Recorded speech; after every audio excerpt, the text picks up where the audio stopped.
오늘은 증권시장 박정수 기자와 함께합니다. 안녕하십니까? 네, 안녕하세요. 네. 그 에코프로가 최근에 PRS로 자금 조달에 나섰다고 하는데 이거 일단 구체적인 내용을 좀 짚어볼까요? 네, 이게 제가 방송 들어오기 전에도 여기 주관사랑 통화를 했어요. 그래서 그 PRS 계약하는 건 맞는데 아직 확정된 게 아니거든요.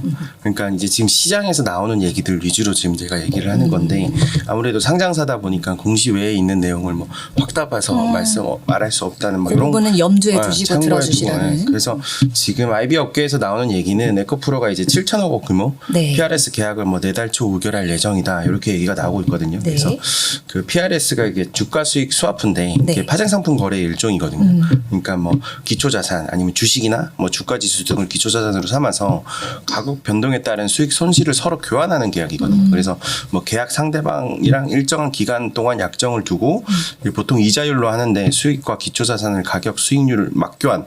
그래서 이제 그 주가 수익을 스와프한다. 뭐 이런 건데 그 에코프로를 예를 들면 자회사인 에코프로 BM 주식을 기초 자산으로 설정해서 만기 시 주가 변동분을 정산하는 구조로 짰거든요. 그래서 주가가 오르면 이제 투자자가 기업의 차익을 지급하고 반대로 하락하면 기업이 손실을 보존한다는 거거든요.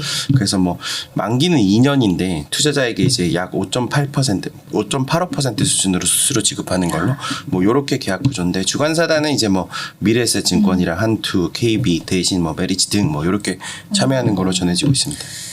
근데 자금 조달 방식이 되게 다양하잖아요. 네네. 근데 에코프로가 이 PRS를 선택을 한 이유가 있을 것 같은데 그런 생각이 제일 먼저 들더라고요. 네, 우선은 그 PRS는 주식담보대출 형태인데 부채로 잡히지 않거든요. 그래서 회계적인 부담이 적으니까 그 PRS를 계약을 하는 거거든요. 그러니까 명확한 기준을 좀 제시해줘야 되긴 한데 그 한국 회계기준원은 뭐 올해 안에 결론을 내겠다. 그러니까 뭐 부채로 잡아야 되냐, 자산으로 잡아야 되나, 뭐 이런 거에 대한 거를 뭐 그런 내겠다는 입장으로 하긴 한데 뭐 여전히 너무 부채로 잡아야 되는 거 아니야 이런 논란이 계속 이어지고 있거든요. 그래서 아무래도 뭐 증권사가 이거를 그 PRS 계약을 맺으면 뭐 연기금이나 사모펀드 이런 기관 투자자한테 보통 일부 셀다운 하거든요. 그러니까 가져와서 배분해서 또 따로 또 파는 거예요. 그 일부 수수를 좀 붙이겠죠. 뭐 그렇게 해가지고 위험 분산한다는 뭐 이런 건데 그 사실상 뭐 기업 주식을 담보로 증권사에서 돈을 빌리는 구조라서 이게 대출로 잡아야 되는 거 아니냐 이래서 그래서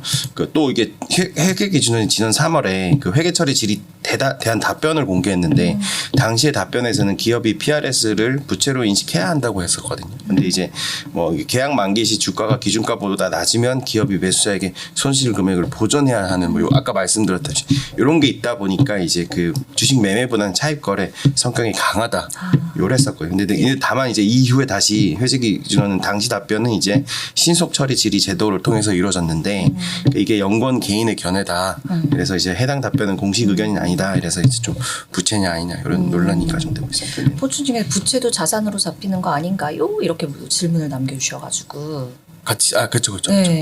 근데 일단 아예 부채에서 빼버리니까 그래서 부채로 안 잡혀서 이제 그 자산이라 말하는 걸 좀 제가 부채에서 안 잡히니까 이제 그걸 부채로 잡아야 된다. 요거 논란이 있는 거예요. 네. 자 지금 원래 막 회사채 발행하고 이렇게 조달해서 할 수는 없는 상황이에요. 에코프로가 보면 회사채 올해 2월에 공모채 시장에 통해서 400억 조달하긴 했거든요. 근데 그 당시에 보면은 1년 6개월물 250억 원 모집이 한 420억 원이 몰리긴 했는데 2년물에 150억 원에 딱 150억 원 들어왔어요. 보통 증액 발행도 고려하긴 했는데 이제 너무 가까스로 채우다 보니까 증액 발행은 하지 않았는데 이게 또 지난달에는 보면 사모사채를 140억 원 발행했거든요. 근데 이게 소규모 발행인데도 이제 사모사채 찾은 거는 이게 그 재무 상태 관련해서 투자자 전망이 좋지 않다. 뭐 이런 게 있다 보니까 그래서 실제로도 6월 달에 보면은 한국 기업 평가가 에코프로 신용 등급을 A-에서 트리플 B 플러스로 이렇게 하향 조정했고 에코프로 BM도 이제 A0에서 A-로 낮췄거든요. 그러니까 이에 앞서서 2월 달에는 나이스 신용 평가가 이게 부정적 전망을 달았거든요. A0에서. 그래서 뭐 두 기간 뭐 이렇게 지금 신용 등급이 이제 두 노치 이상 격차가 벌어져 있는데 이렇다 보니까 이제 그 지금 시장에 회사채로 들어오게 되면 이제 최근에 받은 등급으로 이제 등급이 매겨지거든요. 예. 그러면 트리플 B 등급이 이제 유효 등급으로 정액이 되다 보니까 이제 그 에코프로 입장에서는 회사채 발행하면은 트리플 B에서는 이제 미매각도 나기도 하고 이러다 보니까 PRS를 선택한 걸로 왔습니다. 그리고 또 재무 구조를 뜯어 보면은 에코프로는 이제 차익 구조 악화로 이제 몸살 앓고 있는데 예. 올해 2분기 말 연결 기준으로 보면 총 차익금이 그 3조 6원, 3.6조. 네. 3.6조고 전년 동기 대비 한 17.6% 증가했고 이게 차익금 의존도도 이제 41.6%거든요. 네. 신용평가 업계에서 적정 차익금 의존도를 3에서 40%로 보는데 이거보다 조금 위로 있으니까 부담으로 작용할 수 있고 실질적 차익금 부담할 때는 이게 순차익금 역시 증가세인데 올해 2분기 말 연결 기준 순차익금은 2.8조. 전년 동기 대비 뭐 22% 늘었거든요. 그래서 총 자본 대비 순차익금 비율이 이제 68.4%에서 70.3%로 이제 올랐는데 이것도 이제 적정 수준을 5에서 60%로 보거든요. 그래서 종합적으로 따졌을 때는 이제 그 사채나 회사채 뭐 이런 거보다는 PRS로 이제 이거 말고 네네. 없었다. 네네네. 약간. 네. 자, 그러면 막 제가 이 주제 보고 찾아보니까 이 PRS 조달 때문에 에코프로비엠 주가 좀 짓눌려질 수도 있다. 뭐 이런 우려도 나오던데 이거 좀 설명 부탁드려요. 맞습니다. 보면 이게 그 뭐 PRS 조달 얘기는 많이 나왔는데 이게 주가 얘기는 많이 안 나왔더라고요. 그래서 보니까 이게 진성매 그러니까 아직 정해지진 않았어요. 아까 말대로. 네. 근데 이제 보통 뭐 진성매각 뭐 이런 얘기가 나오는데 진성매각이 이제 매도자가 더 이상 해당 자산의 통제권을 가지지 않는다. 뭐 이런 거고 그러니까 실제로 이제 매도손을 떠났다. 요 네. 뜻이거든요. 그러니까 뭐 이거를 PRS 계약을 맺고 콜이나 우선 매수권에서 뭐 다시 사온다든지 이런 게 아니라 그러니까 아예 넘긴 거거든요.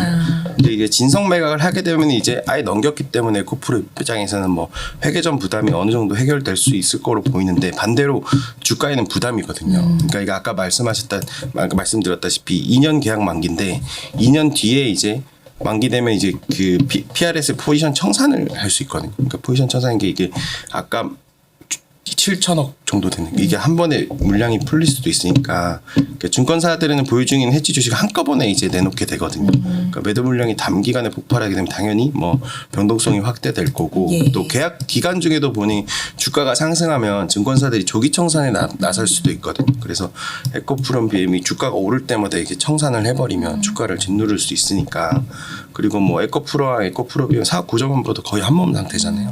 2차 전지 관련돼서 그래서 신용평가사들도 보면 업황 전환 뭐 비우호적인 업황으로 이제 계열 전반 저조한 영업 실적이 계속 지속될 거다 이렇게 전망하고 있거든요. 그리고 네. 올해 들어서 트럼프 행정부 출범으로 이제 뭐 2차 전지 업계 핵심 시장이 뭐 미국 뭐 이런 불확실성 크게 확대됐잖아요. 그리고 뭐 주요 셀 업체의 공장 가동률이 낮은 수준에 머무르고 있고 에코프로 판매 물량이 단기간 내에 뭐 회복이 될 가능성은 제한적이다. 뭐 이런 전망이 나오고 있고 그리고 에코프로 BM 그 실적만 봐도 올해 2분기에는 490억 원으로 영업이익 흑자 냈거든요. 근데 이게 일회성 이익 제거하면 여전히 적자 상태다. 그래서 이제 증권사들이 3분기 실적 전망을 한 398억 원 이렇게 네. 생각하고 있는데 여기에는 인도네시아 니켈 재련소 지분 투자에 대한 연가 차익 수익 한 405억 원 그리고 재고평가 충당금 환입 70억 원 정도 이렇게 해서 일회성 이익이 반영될 거로 보고 있거든요. 그래서 일회성 이익 제거하면 오히려 영업 적자 한 80억 원 영업 적자다 이렇게 보고 있고 그리고